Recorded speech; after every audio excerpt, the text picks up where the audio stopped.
성령으로 산 사람은 성령으로 행해야 되는데, 교회 공동체 속에서 하나님의 말씀을 바로 배우는 삶을 살아가는 것, 그것이 성령으로 행하는 바로 삶이라는 것입니다. 왜 그렇습니까? 그 이유는 성령께서 강림하셔서 교회를 세웠는데, 세운 그 교회 가운데 성령께서 가장 먼저 하시는 일이 바로 그것이기 때문에 그렇습니다. 사도행전 2장 38절입니다. 베드로가 이르되 너희가 회개하여 각각 예수 그리스도의 이름으로 세례를 받고 제사함을 받으라. 그리하면 성령의 선물을 받으리니 이 약속은 너희와 너희 자녀와 모든 먼 데 사람 곧 주 우리 하나님이 얼마든지 부르시는 자들에게 하신 것이라 하고, 또 여러 말로 확증하며 고언하여 이르되 너희가 이 패역한 세대에서 구원을 받으라 하니, 그 말을 받은 사람들은 세례를 받음에 이날에 신도의 수가 3,000이나 더하더라. 성령께서 임하셨습니다. 그러므로 3,000명이 모이는 교회 공동체가 이루어지게 된 것입니다. 성령이 임하여 세운 그 교회 공동체 가운데 우리 성령께서 하신 최초의 일이 무엇일까요? 42절입니다. 그들이 사도의 가르침을 받아 서로 교제하고 떡을 떼며 오로지 기도하기를 힘쓰니라 라고 말씀합니다. 성령이 임한 교회 공동체에 일어난 첫 번째 사건은 바로 감정의 뜨거움이거나 강력한 은사 체험이 아닙니다.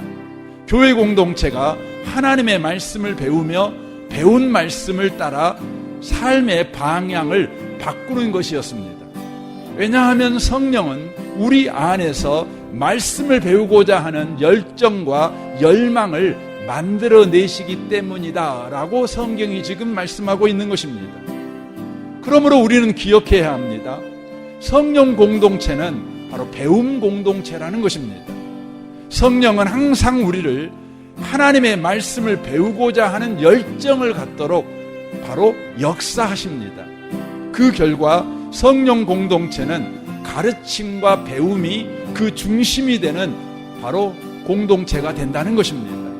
사도행전 4장 31절을 보십시오. 빌기를 다음에 모인 곳이 진동하더니 무리가 다 성령이 충만하여 라고 말합니다. 성령의 충만함을 그들이 받게 되었습니다. 사도행전 4장은 여러분이 잘 아는 것처럼 세상이 교회로 하여금 더 이상 예수 이름으로 아무것도 하지 말라고 위협한 그런 위험한 상태에 놓여 있었을 때 그들이 기도한 것입니다. 그때 성령께서 그 교회 공동체 가운데 충만하게 임재하십니다. 충만하게 임재하시자 그들에게 나타난 첫 번째 변화가 무엇이냐면 하나님의 말씀을 전하는 것입니다. 하나님의 말씀을 가르치는 것입니다.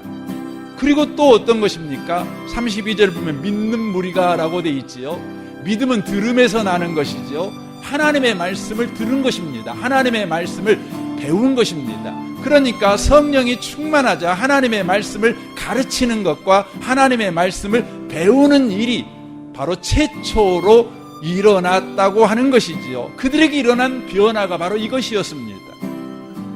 그리고 그들은 가르쳤고 배웠고, 그리고 배운 말씀대로 그들은 어떤 일을 하게 됩니까? 자신들의 소유를 자발적으로 나누는 사랑의 실천을 하게 됩니다.